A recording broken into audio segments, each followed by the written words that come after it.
नमस्कार, स्वागत है आप सभी का। मैं हूं आपके साथ प्रीति सिंह। इस वक्त की अहम खबरों के साथ बुलेटिन की शुरुआत करेंगे, लेकिन उससे पहले बात कोविड महामारी से बचाव की। कोरोना महामारी के खिलाफ पूरा देश एकजुट होकर लड़ रहा है। आप भी हमारे साथ सुरक्षा और बचाव के एहतियाती उपायों का संकल्प लें। अपना मास्क अच्छी तरह से पहने, 2 गज की दूरी का पालन करें, सुरक्षित दूरी बनाए रखें, साथ ही हाथों को बार बार धोएं।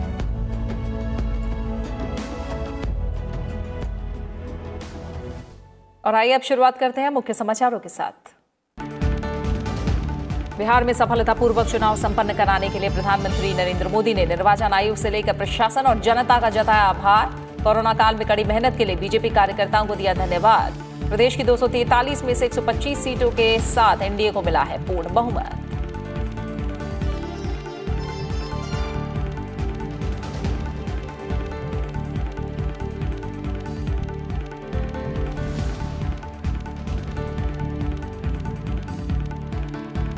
प्रधानमंत्री नरेंद्र मोदी ने कहा, टैक्स सिस्टम में पारदर्शिता से टैक्स पेयर और टैक्स कलेक्ट करने वालों के बीच बढ़ा है विश्वास। देश में 99.75% रिटर्न बिना किसी आपत्ति के किए जाते हैं स्वीकार। कटक में आयकर अपीलीय अधिकरण के परिसर का किया उद्घाटन।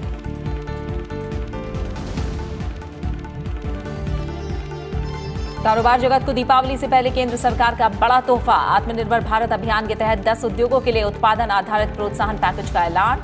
रोजगार, उत्पादन और निर्यात को बढ़ावा देने के लिए 5 साल में दिए जाएंगे 2 लाख करोड़ रुपए।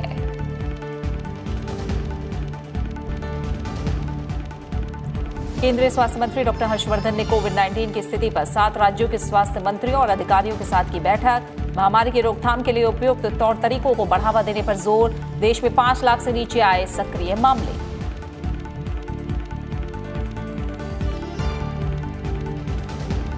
उपराष्ट्रपति एम वेंकैया नायडू ने जल संरक्षण के लिए जन आंदोलन की जरूरत पर दिया जोर। दूसरे राष्ट्रीय जल पुरस्कार समारोह को किया संबोधित। 16 श्रेणियों में दिए गए 98 पुरस्कार। तमिलनाडु सर्वश्रेष्ठ राज्य करार।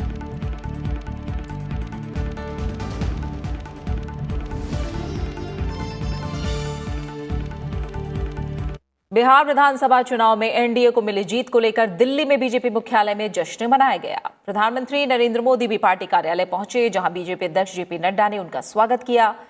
केंद्रीय रक्षा मंत्री राजनाथ सिंह, गृह मंत्री अमित शाह, सड़क परिवहन मंत्री नितिन गडकरी समेत पार्टी के कई नेता मौजूद थे। पार्टी कार्यालय में बड़ी संख्या में पार्टी कार्यकर्ता जश्न मनाने पहुंचे।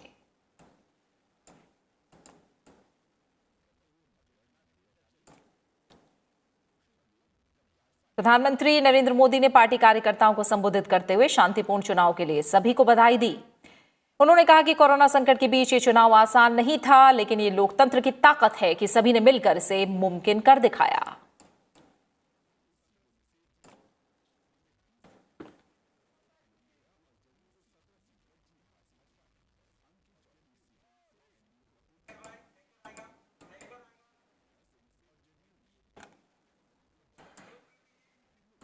वहीं प्रधानमंत्री ने कहा कि उनकी सरकार हर वो काम करेगी जो देश को आगे ले जाएगा, हर वो फैसला लेंगे जो देश के हित में है। प्रधानमंत्री ने कहा कि बीजेपी ही देश की एकमात्र पार्टी है जिस पर सभी वर्गों का भरोसा है।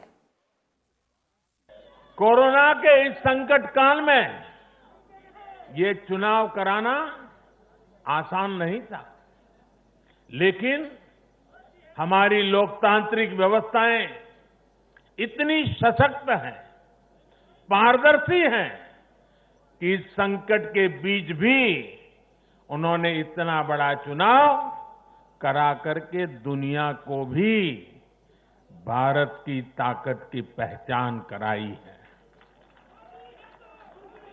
साथियों, इन चुनाव परिणामों में भाजपा को, एनडीए को अपार जन समर्थन मिला है।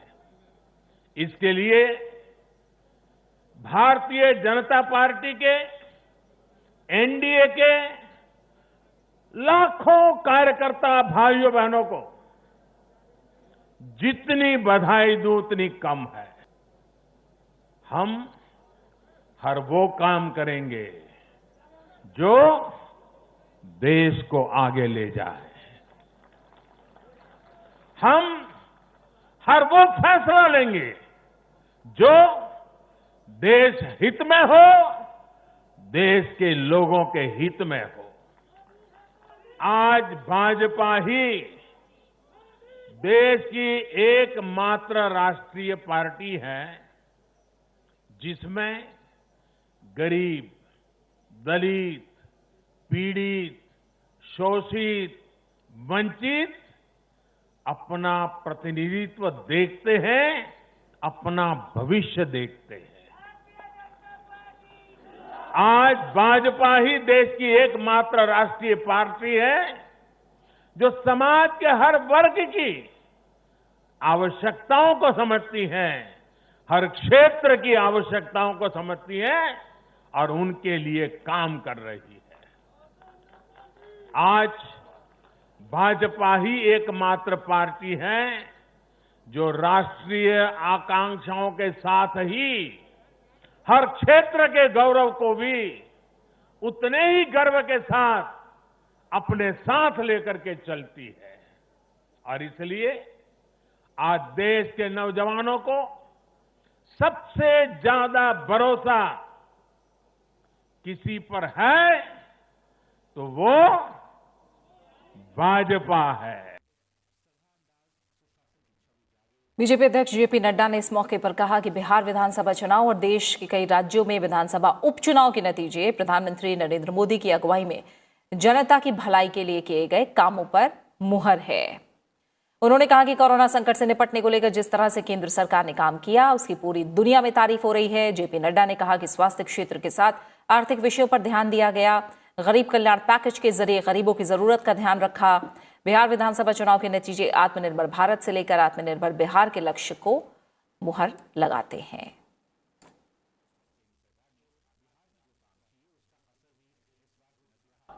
कि प्राइम मिनिस्टर मोदी जी ने स्वास्थ्य के साथ साथ आर्थिक विषयों की भी निराकरण किया है और लोगों को उसमें अपने साथ शामिल करके उनके बचाव का काम किया। ये गरीब कल्याण पैकेज 1,70,00,000 का 80 करोड़ की जनता को मार्च महीने से लेकर छठ और दिवाली तक 5 किलो चावल, 5 किलो गेहूं या 1 किलो दाल की व्यवस्था की गई ताकि उनका चूल्हा जल सके। 8 करोड़ बहनों को 3 महीने के लिए गैस का सिलेंडर मुफ्त दिया गया ताकि उनका चूल्हा जल सके। 20 करोड़ बहनों के खाते में सीधा 500 रुपए पहुंचाकर उनके खाने की चूल्हे की व्यवस्था हो सके, इस काम को किया गया। और उसी तरीके से आत्मनिर्भर भारत और आत्मनिर्भर भारत का रूप देखा आत्मनिर्भर बिहार, और बिहार की जनता ने मोदी जी के इस काम के लिए मोहर लगाई। इस बात को हमको समझना चाहिए। ये सीमांचल से लेकर के मखाने का उद्योग से लेकर और पशुपालन का विषय लेकर के और मत्स्य पालन का विषय को लेकर जो आत्मनिर्भर बनाने का काम शुरू किया है उस पर भी बिहार की जनता ने अपनी मोहर लगाई है। जेडीयू प्रमुख और बिहार के मुख्यमंत्री नीतीश कुमार ने भी प्रदेश की जनता के समर्थन के लिए आभार जताया है। ट्वीट संदेश में नीतीश कुमार ने कहा कि जनता मालिक है। उन्होंने एनडीए को जो बहुमत प्रदान किया उसके लिए जनता जनार्दन को नमन। नीतीश कुमार ने प्रधानमंत्री नरेंद्र मोदी से मिल रहे सहयोग के लिए उनका आभार भी जताया।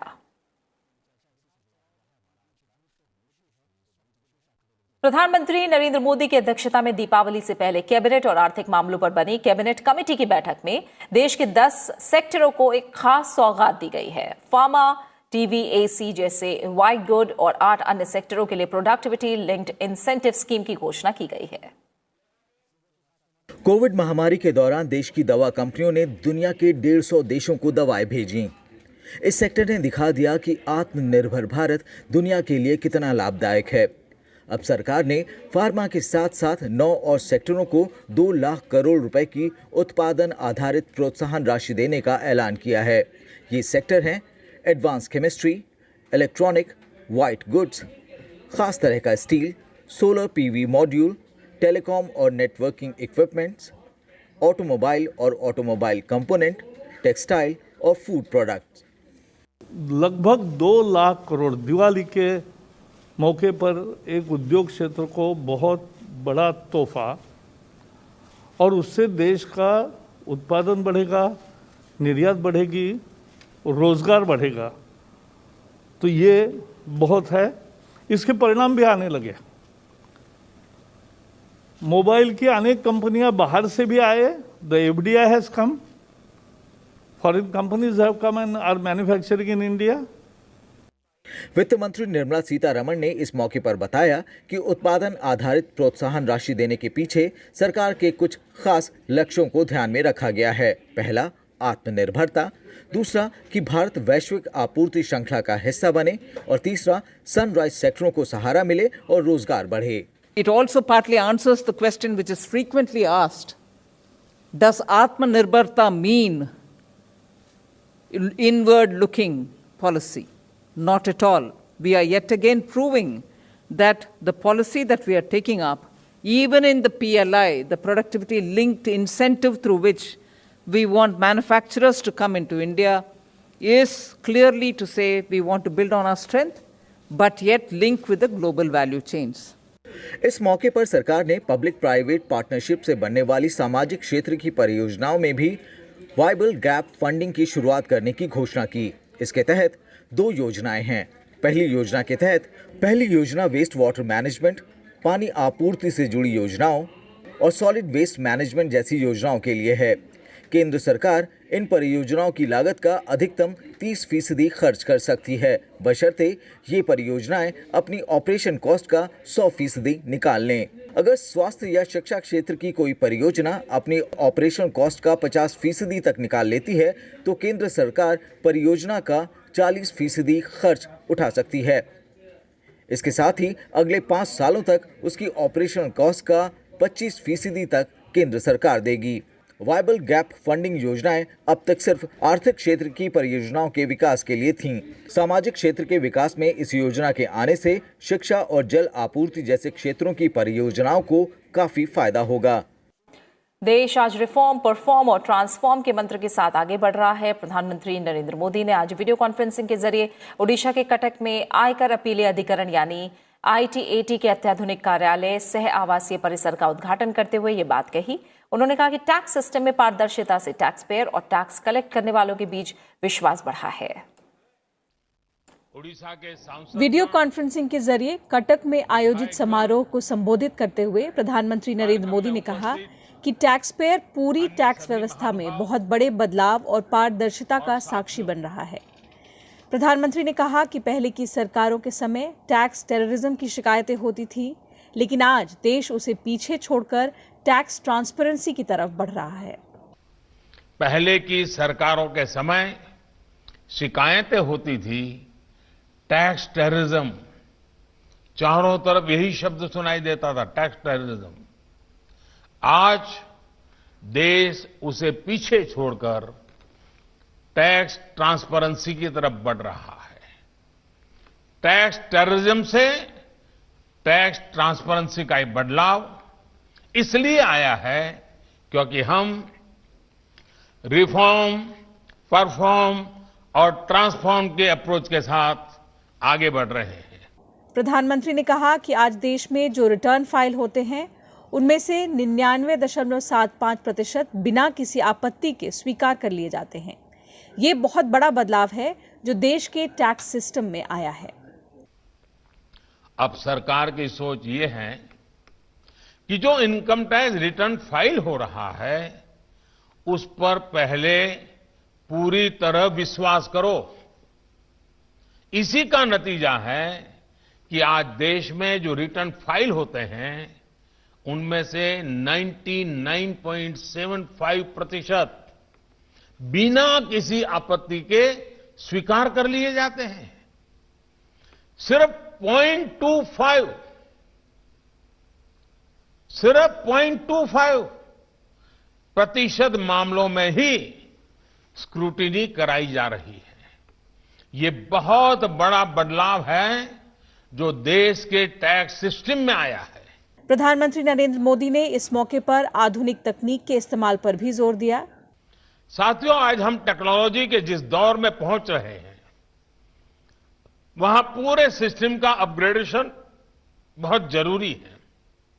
विशेष तौर पर हमारे न्याय तंत्र में आधुनिकता टेक्नोलॉजी के ज्यादा से ज्यादा इस्तेमाल ने देश के नागरिकों को नई सहूलियत देना शुरू किया है। निष्पक्ष, सुलभ, सत्वर न्याय के जिस आदर्श को लेकर के आप चले हैं, वो आधुनिक सुविधाओं और तकनीकी समाधानों से और सशक्त होगा।